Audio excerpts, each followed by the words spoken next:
we're locked in.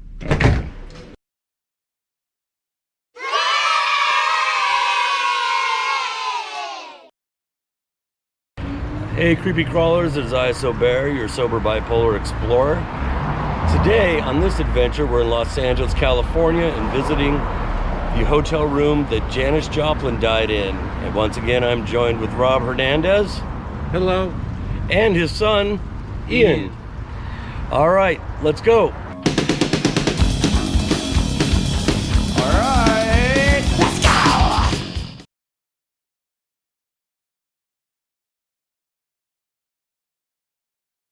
In September 1970, Janis was staying in room number 105 at the Landmark Motor Hotel, now called Highland Gardens in Los Angeles, California. She was recording vocals at Sunset Studios for what would be her last album, Pearl, which featured some of her biggest hits, such as Mercedes-Benz, Move Over, and Me and Bobby McGee. To give the album her best performance, she quit using drugs 6 months previously and was drinking only occasionally. Alone in her hotel room, trying to pass time until her vocal tracks were to be recorded the next day, Janis called the municipal offices in San Francisco, inquiring what she and her fiancé, Seth Morgan, would need to get a marriage license. But it being Saturday, the offices were closed. Lonely, she decided to call Seth, who was staying at her home in San Francisco, California, but there was no answer. Hearing from friends that Seth was seeing other women behind her back and often in her own bed triggered the deep insecurities, strong feelings of abandonment and loneliness which she had felt her entire life. Janis sought relief from these feelings the only way she knew how. She called her drug dealer. Unable to get a hold of him, she called a less familiar dealer and requested that a bag of heroin be delivered to her hotel room. Once it arrived, she set it aside for later. She decided to pick up her bandmates at Sunset Studios in her psychedelic painted Porsche and have a drink down the street at Barney's Beanery.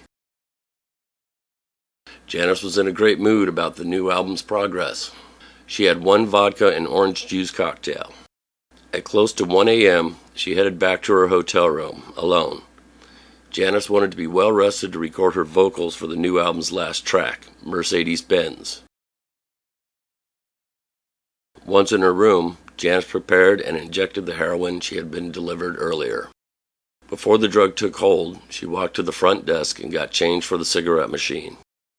The desk clerk was the last person to see Janis Joplin alive. Seconds after returning to her room and closing the door behind her, Janis's heart stopped, and she collapsed on the floor and died.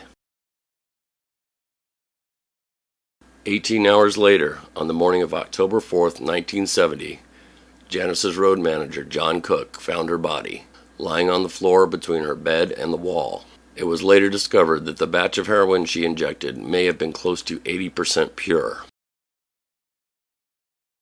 Less than 3 weeks after Jimi Hendrix, Janis Joplin became a fellow founding member of the infamous 27 Club.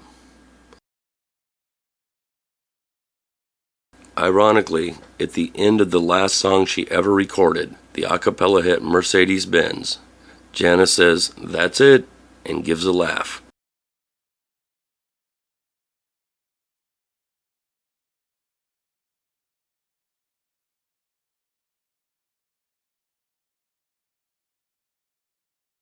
It says we have to buzz in. We have to buzz in. That's what it says. Oh shit. Alright, let's hope this all goes well.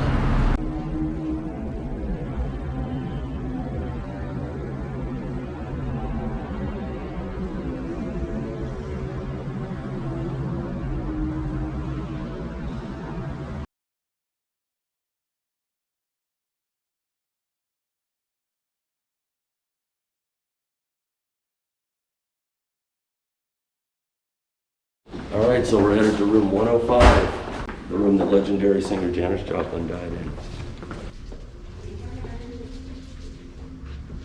Beautiful kitchen area. These are still all the same cabinets that were used when Janis stayed here. Small little kitchen. I think that's where they found her. But supposedly this is right where she died. I The think bed was at a corner.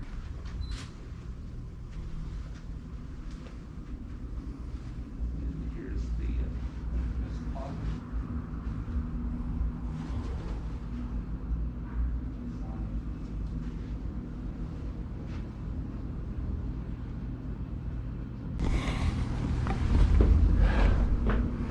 You know, I actually got a little in the stomach.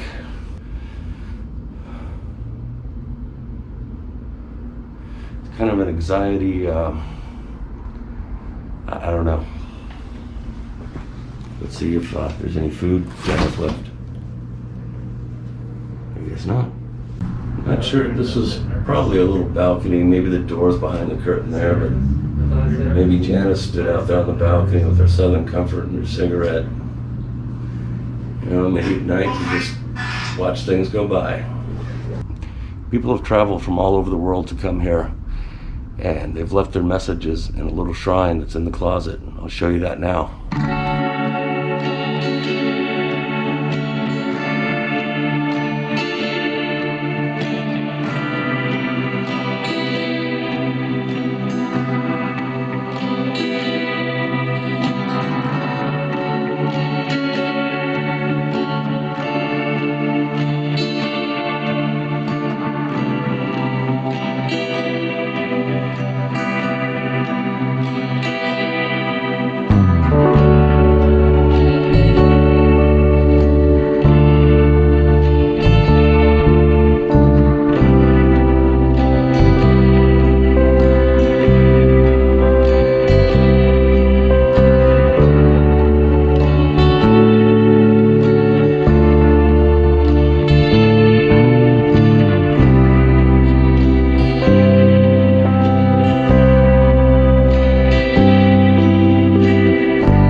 Rob's in the closet. No, Rob's in the closet using his spirit box.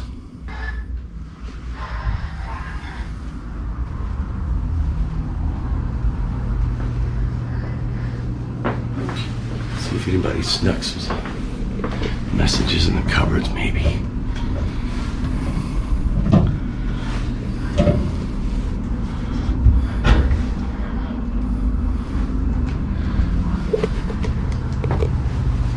What I think is very cool is, I'm telling you, I get a really weird feeling in here. Right here, I'll tell Rob, is people come here and they do respect the hotel and only right in that closet.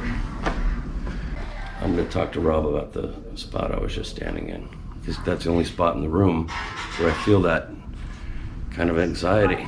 As soon as I went into the closet area, dude, it was so heavy when we first walked in. Let me do a ghost box session real quick. All right, yeah, as soon as I got near this kitchen and in there, my heart's just racing. It's weird. Hi folks, this is So Bear. when we entered the room, I didn't feel too much, but this area right here walking into the kitchen, even by the edge of this bed, there it is again. Every time I pass this doorway, my heart is racing. And just weird, it's really strange. Kind of a panic, anxiety feeling. So that's what I'm feeling here. All right, so with that said, we're gonna do a ghost box session right here. Janis Joplin, are you here with us?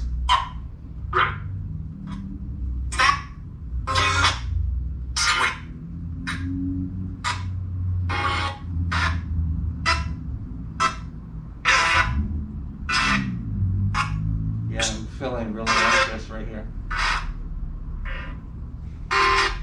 It's really heavy right here where I'm standing in the doorway of the kitchen. I'm even getting tingling sensations in my hand. Journalist. So you're nervous. What it sounded like. No, I'm not nervous.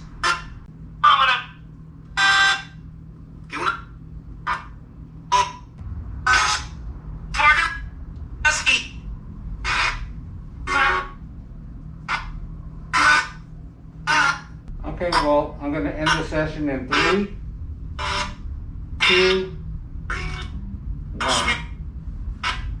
You ready? We're locked in.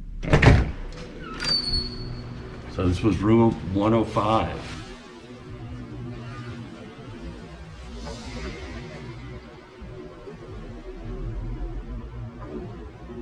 And we're walking through the same hallways that Janis Joplin did, maybe Jim Morrison, maybe Jimi Hendrix, and who knows who else.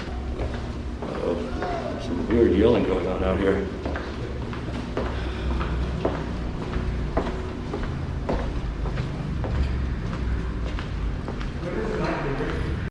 That was crazy. That was intense.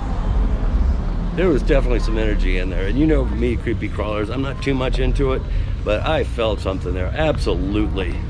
All right, creepy crawlers, I hope you enjoyed the video. Please like my video and subscribe to my channel. Until next time, stay creepy. Peace.